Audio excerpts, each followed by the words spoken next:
বিপদের সময় যারা দেশ ছেড়ে পালিয়ে যায় বসন্তের কোকিল মন্তব্য করে তাদের ভোট না দেওয়ার আহ্বান জানিয়েছেন জামাত ইসলামের আমির ডাক্তার শফিকুর রহমান। তিনি বলেছেন, চরম বিপদের সময়ও জামাত নেতারা দেশ ছেড়ে যাননি, কখনোই দেশ ছেড়ে পালাবেন না। উত্তরাঞ্চলে নির্বাচনী সফরের দ্বিতীয় দিনে গাইবান্ধার পলাশবাড়ির জনসভায় এসব কথা বলেন জামাত আমির। উত্তরাঞ্চল সফরের দ্বিতীয় দিনের শুরুতে রংপুরের বামনপুর গ্রামে আন্দোলনের শহীদ আবু সাইদের কবর জিয়ারত করতে যান জামাত ইসলামের আমির ডক্টর শফিকুর রহমান। কবর জিয়ারতের পাশাপাশি আবু সাইদের পরিবারের সঙ্গে কিছু সময় কাটান তিনি। পরে সাংবাদিকদের সঙ্গে জামাত ইসলামের আমির বলেন, দেশের মাটির সম্মান রক্ষা করতে প্রয়োজনে আবু সাইদের মতো রক্ত দিতে প্রস্তুত তারা। আমাদের নিজস্ব কোনো এজেন্ডা নাই।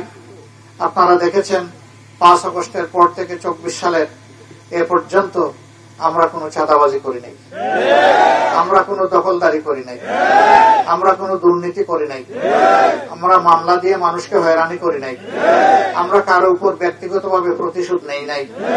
বরঞ্চ আমরা চেয়েছি একটি শান্তির বাংলাদেশ গঠন করার জন্য জাতিকে ঐক্যবদ্ধ করতে। আমরা আমাদের জাতিকে বিভক্ত করতে দেব না।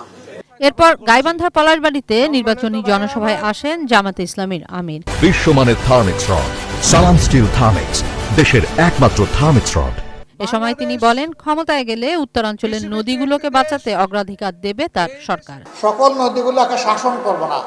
মানুষ বলে নদী শাসন করলে তো ওরা ভয় পাবে, নদীগুলো কান্নাকাটি করবে, দুঃখ পাবে না। নদীকে আপন করে তুলে নিব, আমাদের সন্তান বানাবো প্রত্যেকটা নদীকে ইনশাআল্লাহ। নদীগুলাকে সন্তানকে যেভাবে মানুষ লালন পালন করে, আমরা নদীগুলাকে কুলে নিয়ে সেইভাবে লালন পালন করব ইনশাআল্লাহ। আবু সাইদের রক্তে ভেজা মাটিতে ভোট পরাজিত হতে পারে না বলেও মন্তব্য করেন তিনি। ভোটের দিন পর্যন্ত সবাইকে সজাগ থাকার আহ্বান জানিয়ে জামাতের আমির বলেন, নতুন চোরদের বাঁধতে না পারলে উন্নত বাংলাদেশ বিনির্মাণ সম্ভব হবে না। বড় মনের প্রয়োজন, বড় ভিশনের দরকার। আমাদের চুরির টাকাগুলো যদি আমরা ফেরত পাই আর নতুন চোরদের হাত যদি আমরা অবশ করে দিতে পারি, বাংলাদেশের উন্নয়ন লাফিয়ে লাফিয়ে হবে ইনশাআল্লাহ, লাফিয়ে লাফিয়ে। পরে গাইবান্ধার 5টি আসনে জামাতের প্রার্থীদের হাতে দাঁড়িপাল্লা প্রতীক তুলে দেন দলটির আমির ডক্টর শফিকুর রহমান। আমরা যদি সময়ের কুকিল হই, তাহলে সময় যখন আসবে তখন এসে আপনাদেরকে গান শোনাবো, কুহু কুহু। ও সময় যখন চলে যাবে, ডানা মেলে, তখন আমরা উড়ে যাব। আর যদি আমরা আপনাদের একজন হই, কোথায় যাব আপনজন ফেলে? কিশোর জাহান, এটিএন নিউজ।